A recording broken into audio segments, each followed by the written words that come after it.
Thank you. They go for headline-grabbing items such as women's rights, execution, and the like. Having lived in the kingdom and having conformed to their culture, I know that there are certain benefits in the perceived restrictions, i.e. women are safer here than they are in the UK. However, while I do not deny that the freedoms the UK may be, and probably are attractive to many men and women in Saudi Arabia, this goes against most of the cultural norms, and any changes which take place in the kingdom must be seamless. The alternative is chaos. Is Saudi Arabia moving towards Western ideals? The answer is an emphatic yes.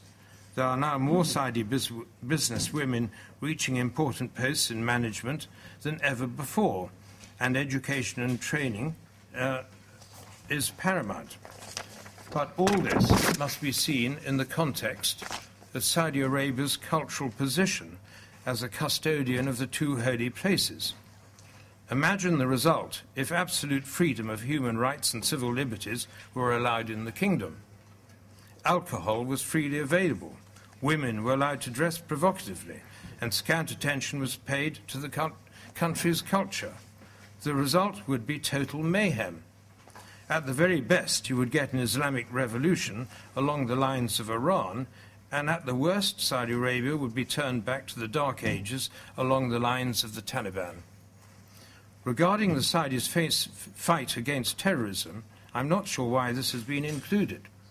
Yes, there have been terrorist attacks in the kingdom, as there are elsewhere in the world, and yes, there have been Saudis involved in terrorism, but so have, sadly, British citizens been involved in terrorism here in the UK. The good news is that the incidents in Saudi Arabia have been very efficiently dealt with, and many of the perpetrators brought to justice. To my knowledge, our two kingdoms work closely together to combat terrorism, and we should all be thankful for that. Saudi Arabia must be allowed to move forward at its own pace. Think how long it has taken for us in the UK to get to the point that we are. I can still remember the days when my grandmother would not go outside the house unless she was wearing a headscarf or a hat. So, ladies and gentlemen, having been involved with Saudi Arabia for over 35 years, I would like to wind up by saying that it is a huge mistake for politicians, whether they are of British stock or not, to try and impose Western standards of culture on an Eastern country. We tried to do this in the past and with the Shah of Iran, and look where that has got us.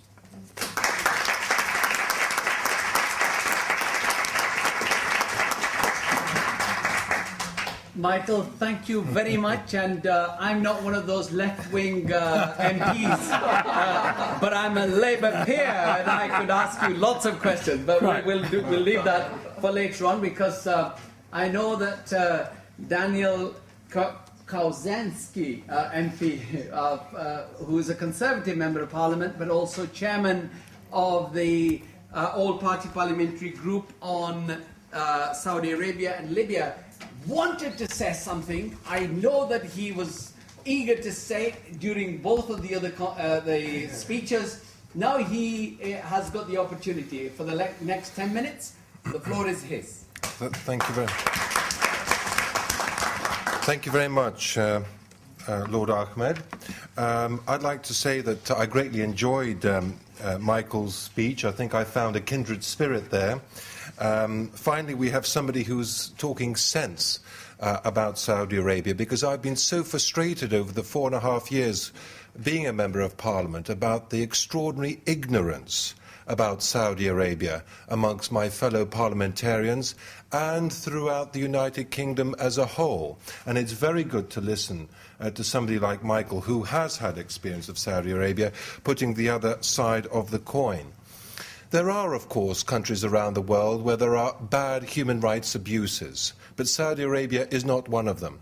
One country that springs to mind where I have visited is Sudan, and I have actually met with President Omar al-Bashir and walked around the refugee camps in Darfur and was absolutely appalled at the human rights abuses that go on in that country.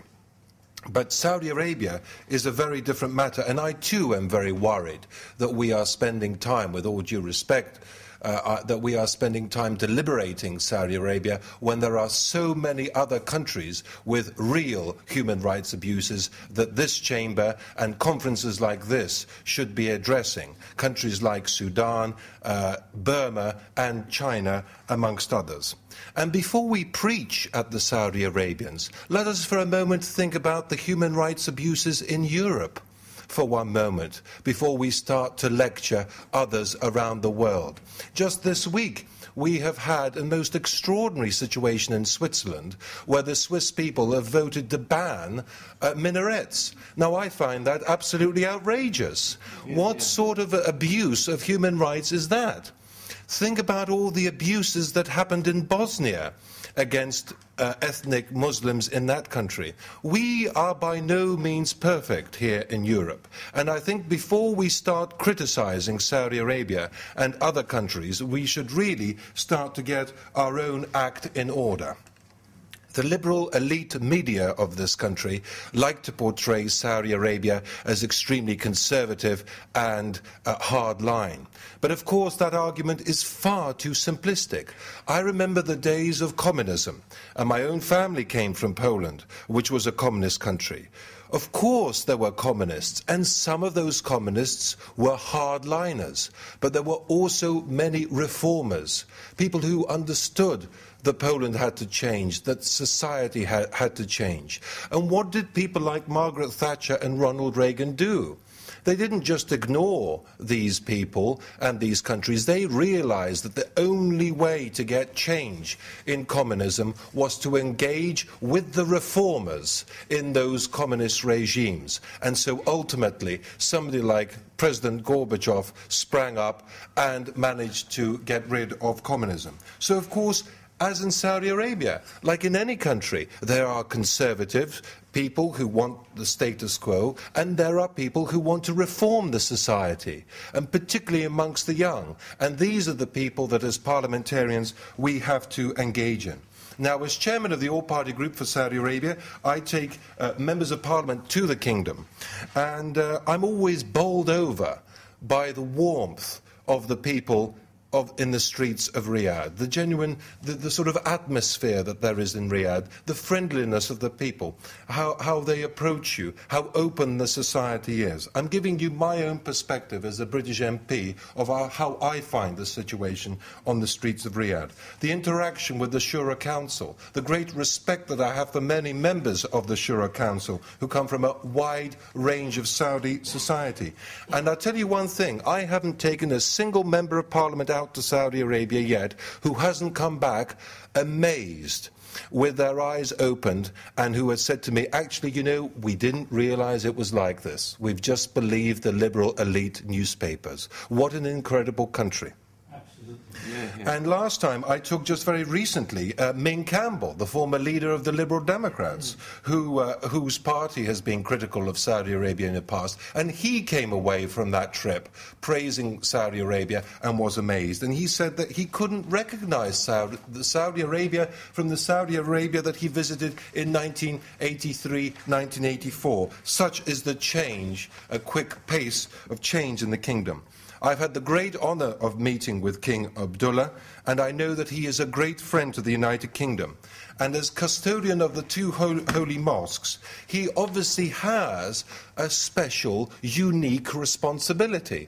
And so although he wants to reform quicker, I know that King Abdullah would like to reform Saudi quicker. Being the custodian of the two holy mosques means that the weight of that extraordinary responsibility means that he has to be sometimes a little more cautious than he would like. We must remember our own Vatican, and I'm speaking as a Catholic here. I'm very frustrated with the Vatican City, with some of the secrecy of the Vatican City, some of the extraordinary statements coming out of the Vatican City. But nevertheless, as a Catholic, I have to appreciate that there are traditions there in the Vatican City. Now, I'm going to wind up, Mr. Chairman. I'd like to finish off by talking about counter-terrorism. I have met with many ministers in Saudi Arabia and with ministers here in the United Kingdom, and the British ministers and the Saudi ministers have told me the extraordinary cooperation that exists between Saudi Arabia and the United Kingdom on counter-terrorism. I could tell you things here today about the extraordinary level of interaction and mutual help that goes on between these two countries, but I'm not able to actually tell you the extent of the cooperation. But I have been briefed, and I have no doubt whatsoever that Saudi Arabia is doing everything possible to fight global terrorism together with the United Kingdom. I would just like to end by saying I, for one, as long as I'm a Member of Parliament, will continue to fight for Saudi Arabia because she is a great friend and trusted ally of the United Kingdom.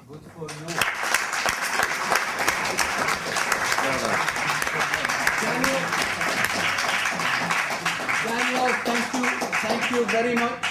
Thank you very much. And I have to say that it's Suad